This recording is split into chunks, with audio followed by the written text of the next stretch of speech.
too many videos on reviewing books. Probably. Does anybody care as much as me about reviewing books like this?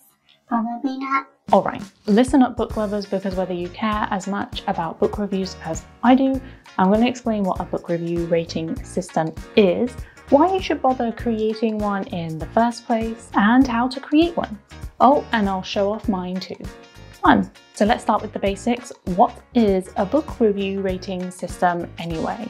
It's basically a personal reason why you might rate a book, say 1 star or 5 stars. It can get more complicated than that and include additional things like spicy ratings or cozy levels, that sort of thing. Depending on how simple or detailed you want to make it, your reasoning could be just a few sentences for each star or really specific rules that you can't budge from. So that's the basics, but why oh why would you want to go through all that work to set one up? If you review every or most of the books you read, setting up a book rating system might feel kind of necessary. The main reason for this is because it will keep you consistent. You know when you just finished a book and rate it a certain way, but down the line you realize, especially when comparing to other books that you've read, that your rating just doesn't make sense anymore. You've either rated it too low or too high.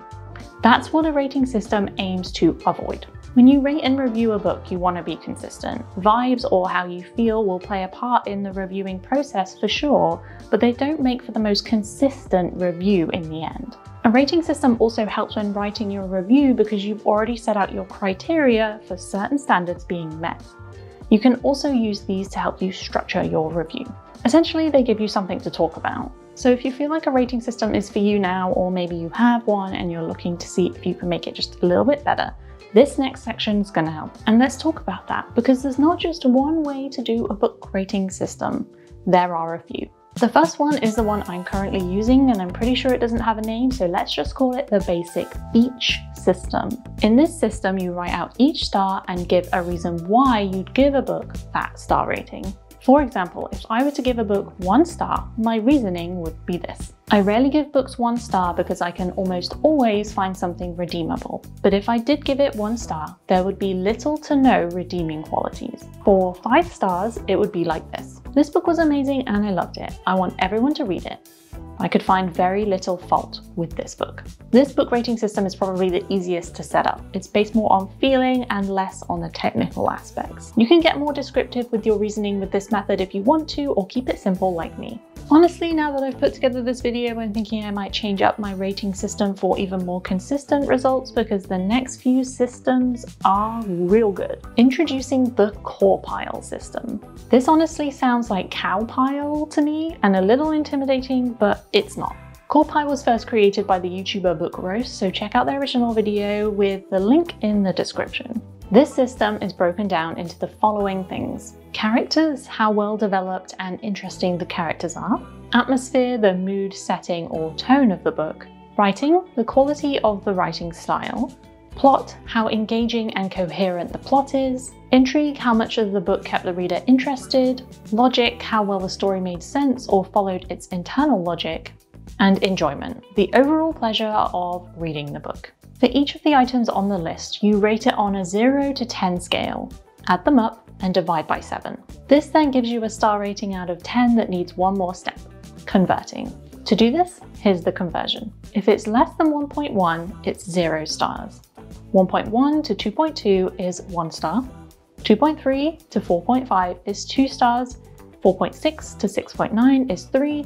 7 to 8.9 is 4, and 9 to 10 is 5 stars. This method feels like it gives you the most accurate star rating for each book, although it might feel a little colder if you're in it just for the vibes. It's also way more detailed and very rulesy, so if you don't like that kind of thing, then avoid. So let's give this a go. I recently read and reviewed Not for the Faint of Heart by Lex Croucher. I gave it 4 stars, so let's see how it does using this system. I'm going to give characters a 7. The main characters were a yes, but some of the side characters really no. I'm going to give atmosphere a 9. This was great, both tone and setting was done really well.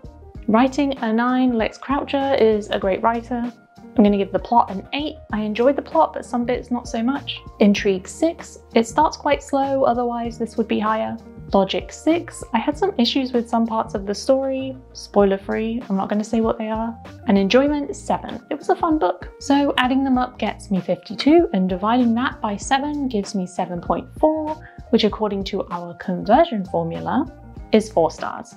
Not too bad. Now if all this sounds a little too much, Book Roast has a spreadsheet that you can download that does all the converting for you and includes delicious formulas for half stars as well.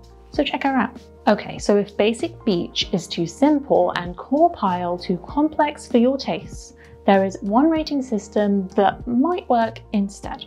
The 2-part system. This one's pretty simple. You give 1-star rating to the technical aspects of the book, say plot, character development, writing quality, that kind of thing, and then a separate star rating for your enjoyment of the book. Then add them together and divide by 2. So for example, Not for the Faint of Heart, I'd give it a technical rating of 3.5 and an enjoyment rating of 4, giving me 7.5. Dividing that by 2 gives me 3.75.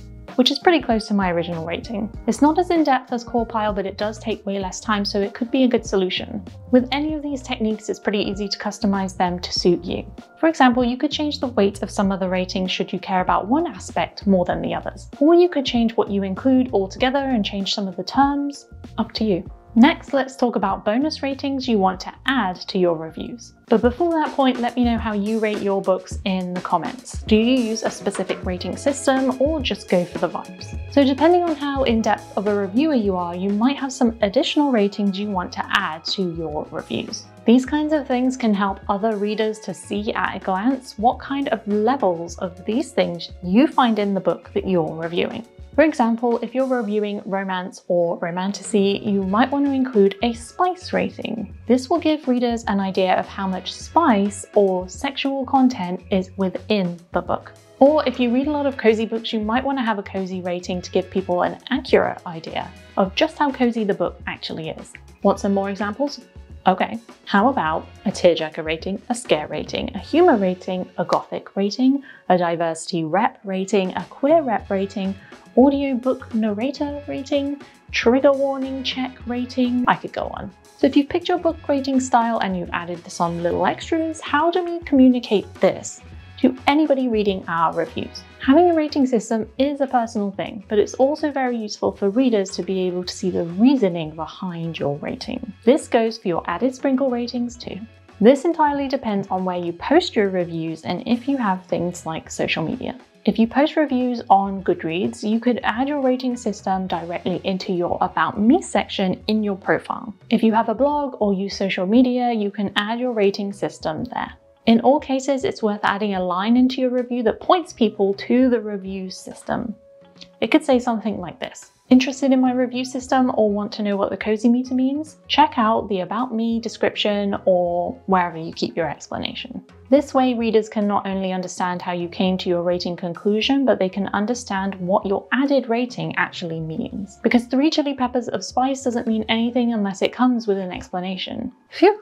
Well, that was a doozy. I mean, even I learned something. I don't know about you, but after this video, I'm totally going to switch up my rating system, and by the time it goes out, I probably would have already done it. But you let me know in the comments, will you be switching up your rating system or creating one in the first place? I would love to know, so leave me a comment. And I will see you next time for another video.